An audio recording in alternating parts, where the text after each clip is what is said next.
by 8, or it's too late. That's not the unspoken thought of the adolescent boy who wants to seduce his girlfriend before her parents get home. It's got nothing to do with 8 p.m.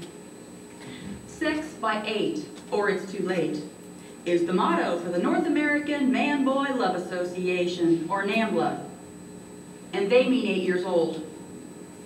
Now, most of you probably never heard of NAMBLA. I know I hadn't until recently. But that old adage of what you don't know won't hurt you is far from the truth in this case.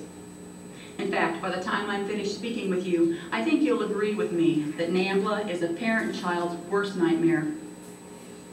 I first stumbled onto NAMBLA while watching late-night television, and as a mother, a Christian, and simply a person with a healthy mind, I became outraged when I heard about this group of organized pedophiles. A pedophile is the person whose object of sexual desire is a child. Well, my outrage spurred me on to become more educated about NAMBLA, and I feel it's imperative that you learn about them too. So tonight, I'm going to talk about 3 important points on NAMBLA. I'm going to talk about who they are, how they go about accomplishing their goals, and how they've influenced the way society thinks. Let's get started by talking about who they are. NAMBLA is the largest group of organized pedophiles in the United States, and according to FBI Special Agent Kenneth Lanning, they're also the most dangerous. They were established in Boston in 1978, and this group claims to be a civil rights and political organization who advocate what they call consensual intergenerational relationships. In other words, they advocate men having sex with little boys. NAMBLA's in Washington lobbying to do away with the legal age for consensual sex. They feel like they're an oppressed minority whose civil rights have been infringed upon, not a group of perverts who want to abuse innocent children.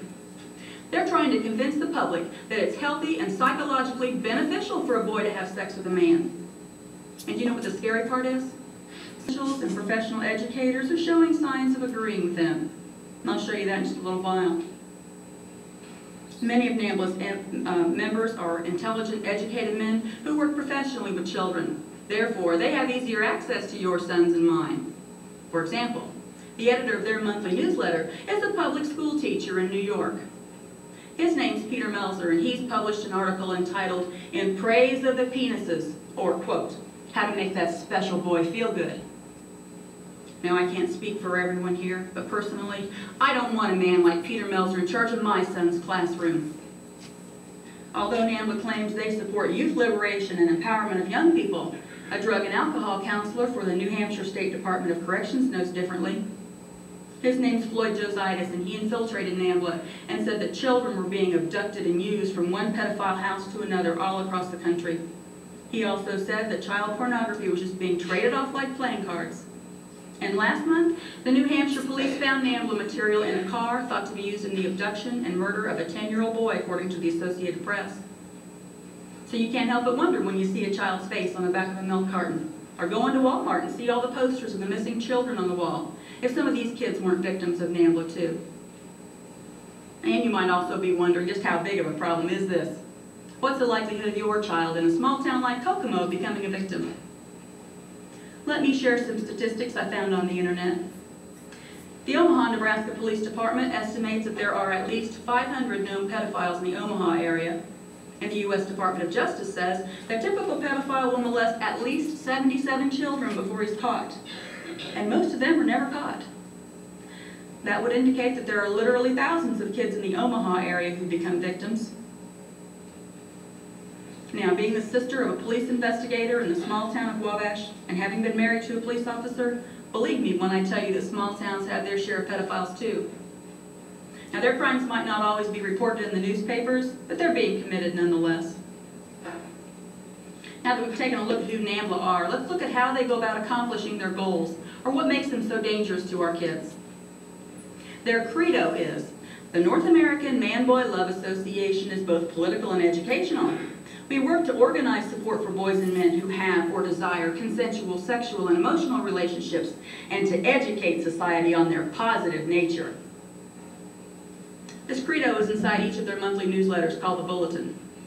The Bulletin also contains step-by-step instructions on how to locate, seduce, sexually assault, and then prevent disclosure of the crimes by their victims.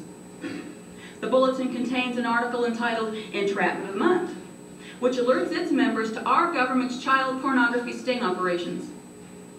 In one newsletter alone, according to Child Lures on the Internet, NAMBLA correctly identified 10 sting operations in 5 different states across the country, so you'd better believe that this organization has some connections.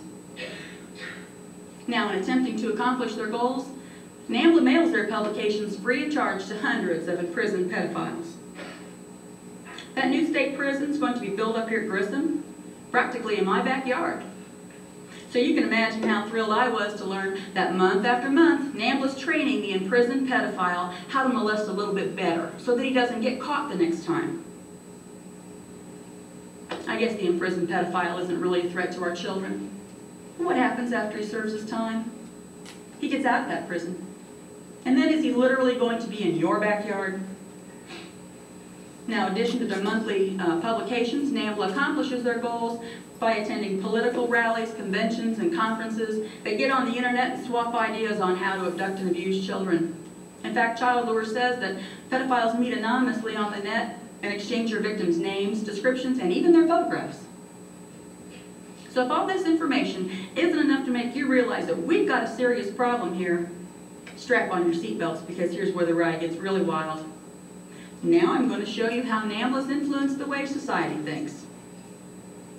Remember earlier I mentioned that NAMBLA feels like they're an oppressed minority whose civil rights have been infringed upon, not a group of perverts who want to abuse innocent children. The American Civil Liberties Union has defended NAMBLA on that stance. In an article in Time magazine regarding condemning NAMBLA, the ACLU said, well, if it's NAMBLA today, who is it tomorrow? And NAMBLA's been a member of the International Gay and Lesbian Association, or the IGLA, for the last 13 years. In 1994, the United Nations, with support of the United States, moved to provide funds and legitimacy to their agenda by granting official consultant status to the IGLA, according to a 1994 edition of Human Events. And earlier I mentioned that some of our professional educators are showing signs of agreeing with NAMBLA. John Money, Professor Emeritus of Medical Psychology at Johns Hopkins University, said the following in an interview in 1991. If I were to see a case of a boy aged 10 or 11 who's intensely erotically attracted to a man in his 20s or 30s, and if the relationship was totally mutual, and if the bonding was genuinely totally mutual, then I wouldn't call it pathological in any way. And on the Rush Limbaugh program in June of '92, it was reported that the University of Massachusetts has declared pedophilia a minority status. And in conclusion, there's been some pretty scary statements from our own U.S. Senate, too. In a U.S. Senate investigations report, it said, quote, pro-pedophilia groups such as NAMBLA are not a severe threat to our children as we may feel they are. Now, can you think of a greater threat to our children than a group who's trying to get them to have sex by 8 or it's too late? I can't. Thank you.